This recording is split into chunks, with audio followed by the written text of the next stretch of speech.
l'acheminement humanitaire. La résolution de Banjul a rappelé les droits des Palestiniens à un État avec Jérusalem comme capitale.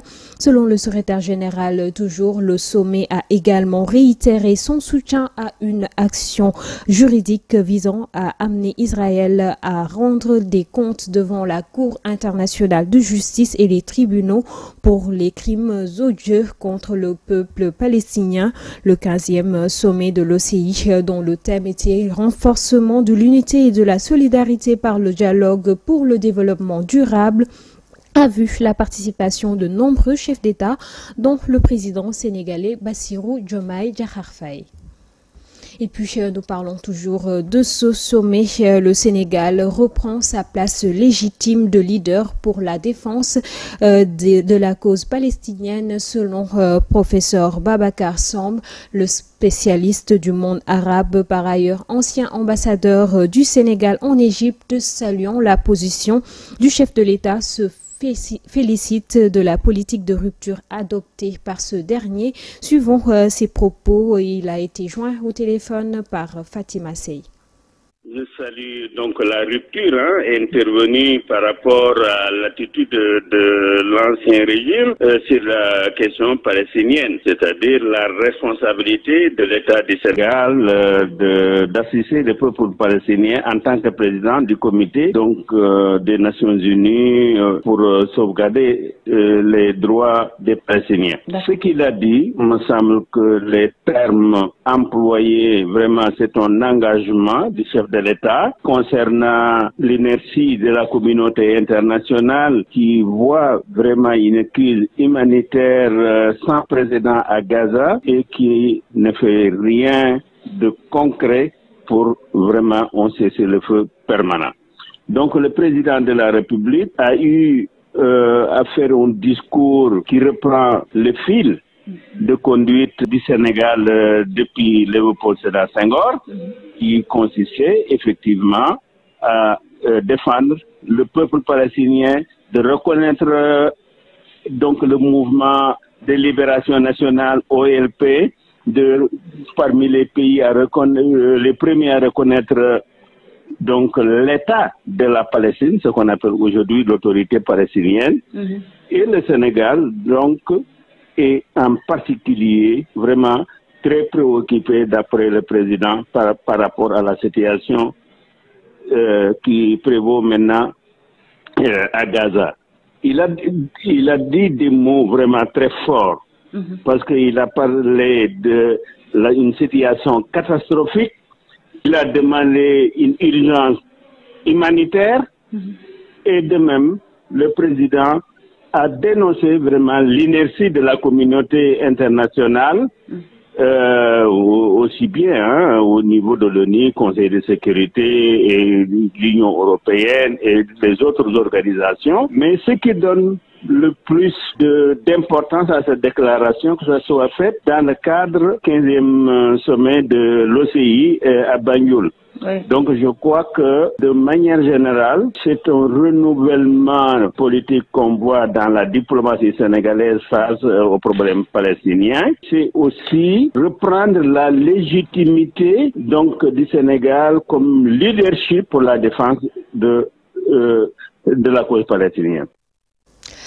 L'Association des commerçants de carreaux du Sénégal, ACCS, a organisé un sit-in devant leurs locaux ce lundi 6 mai 2024.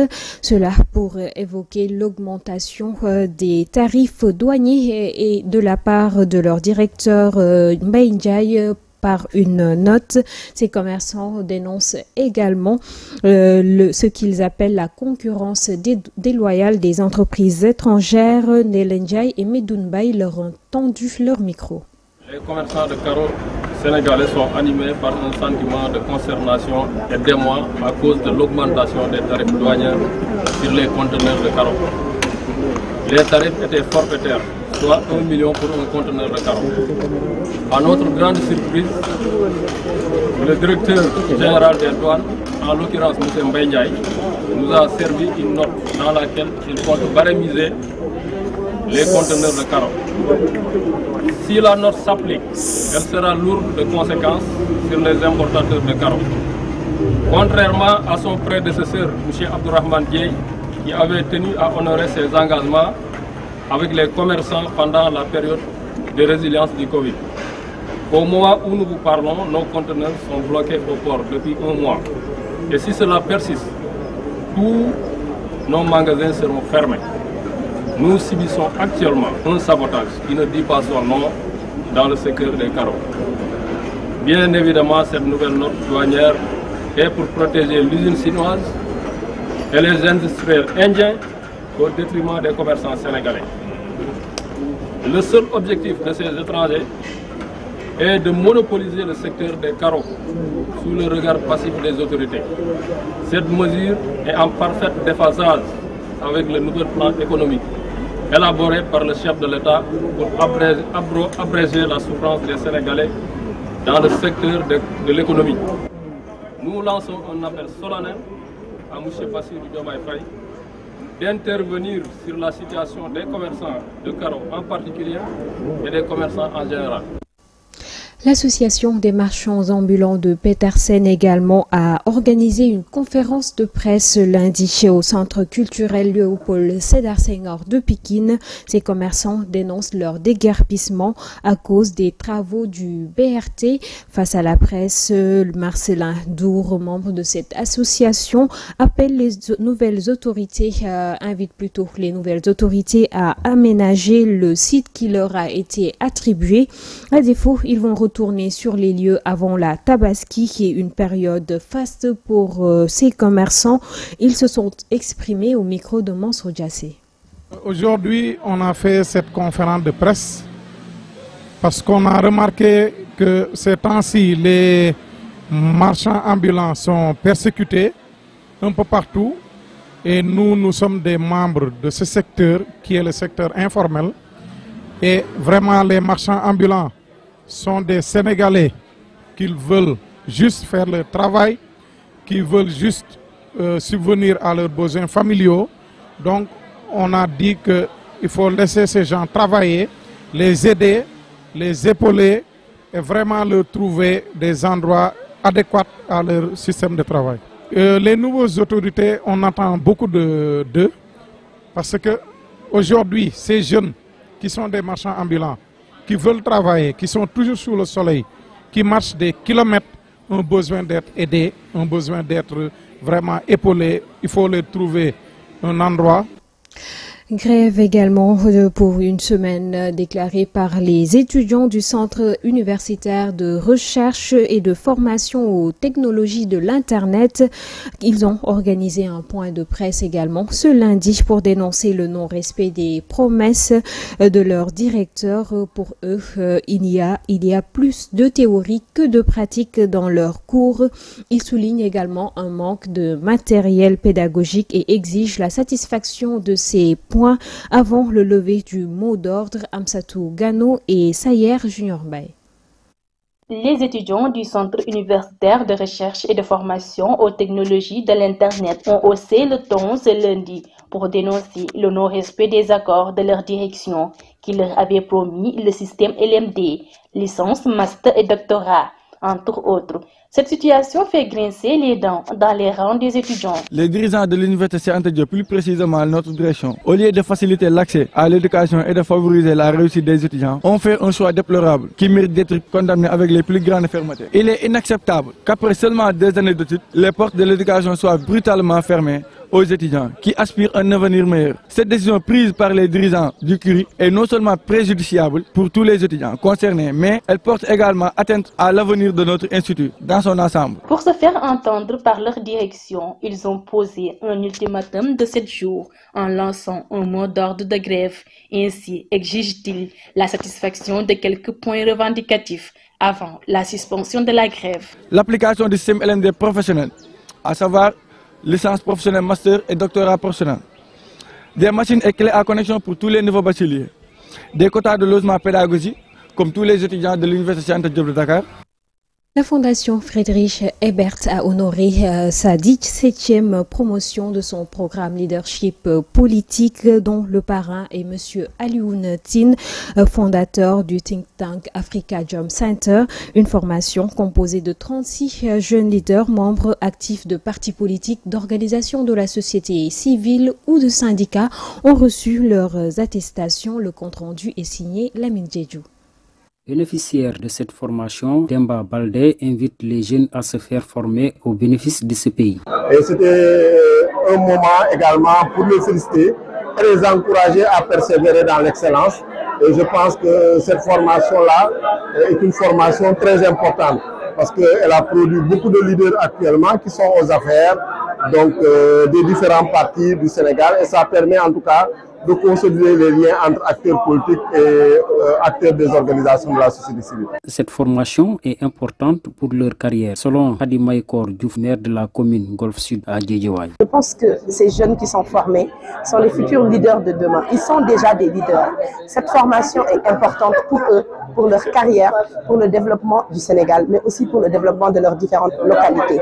Ils doivent être outillés pour pouvoir répondre à toutes les attentes qui seront les attentes par rapport aux différents postes de responsabilité qu'ils auront.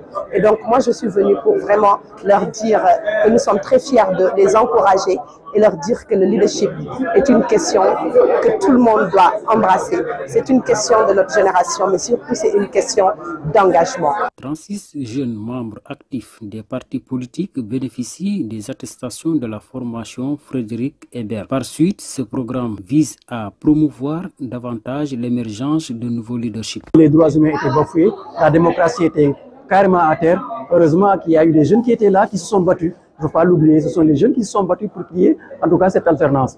Alors donc nous sommes à un stade où la démocratie à un autre moment a été appréciée dans ce pays-là et nous ne devons pas en tant que jeunes voir que cette démocratie tombe à terre. Et Dieu merci, par la grâce de Dieu, nous avons pu en tout cas nous battre ensemble.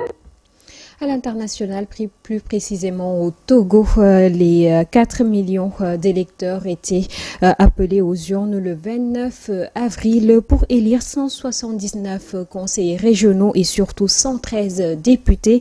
La Commission électorale nationale indépendante a proclamé plutôt dans la nuit du samedi au dimanche les résultats provisoires qui doivent encore être validés par la Cour constitutionnelle. Ces résultats provisoires déclarent l'Union pour la République unir formation politique au pouvoir, déclare que cette formation politique, disons, au pouvoir est arrivée très largement en tête. Les détails avec Aïssa Touba. Au Togo, les élections législatives se terminent avec une large victoire du parti présidentiel, l'Union pour la République. Après l'annonce des résultats provisoires, sur les 113 sièges, il remporte les 108. Et sur les 5 sièges restants, l'Alliance des démocrates pour le développement intégral en prend 2 et les 3 autres sièges se repartissent entre l'Alliance nationale pour le changement, le regroupement de partis politiques, la dynamique pour la majorité du peuple et les forces démocratiques pour la République. Le taux de participation est de 61,03%, un peu plus de 2 millions d'électeurs sur les 4 millions d'inscrits se sont ainsi rendus aux urnes le 29 avril dernier. Désormais, les Togolais ont le regard tourné vers le président de la République qui doit promulguer la nouvelle constitution votée le 19 avril dernier. Il avait 15 jours à partir de cette date pour le faire. En se référant à ce délai, la promulgation aurait dû être faite vendredi, le 3 mai. Cependant, aucune trace de la loi ne figure dans le journal officiel. Jusque-là, si la constitution venait à être promulguée, les 5 députés de l'opposition, en plus des 108 du parti au pouvoir, éliraient le prochain président de la République avec un pouvoir honorifique et aussi le président du Conseil, une sorte de premier ministre qui est le chef du parti qui a la majorité à l'Assemblée, selon cette nouvelle constitution. Après le Togo, nous nous rendons en Tunisie après une semaine de démantèlement de camps de fortune installés par les migrants dans les oliveraies de la région de Sfax. Les autorités tunisiennes ont également procédé à l'évacuation de campements à Tunis, l'un dans un parc du quartier d'affaires du lac, l'autre devant le siège de l'Organisation internationale pour la migration. Les détails avec Fatima Tassey. Les évacuations de migrants en situation irrégulière dans le pays font désormais l'objet de vidéos officielles et mises en ligne sur la page Facebook du ministre de l'Intérieur tunisien. On y voit dans la nuit de vendredi 3 au samedi 4 mai 2024 la police tunisienne, accompagnée de membres de l'organisation du Croissant Rouge tunisien, faire sortir des migrants subsahariens d'un complexe dédié à la jeunesse en banlieue nord de Tunis. La quarantaine de personnes sur place y habitaient pour certains depuis 2017. Une autre vidéo montre une évacuation d'un campement de migrants d'un parc au lac où ils étaient plusieurs centaines à vivre dans des tentes depuis des mois. D'autres interventions plus musclées dans la zone des Oliveraies, d'El Amra et Djebenia à Sfax, à l'est du pays, ont procédé cette campagne. Les autorités ont agi avec le soutien d'une partie des habitants excédés de voir leurs champs d'oliviers occupés. Plusieurs centaines de personnes ont même manifesté samedi 4 à Sfax pour réclamer le départ rapide de migrants subsahariens. Des ONG craignent des déportations aux frontières libyennes et algériennes. À Tunis, plusieurs migrants sont en détention d'après l'émission de mandat de dépôt contre 80 d'autres d'entre eux pour troubles à l'ordre public. Et c'est ce qui met un terme à l'information.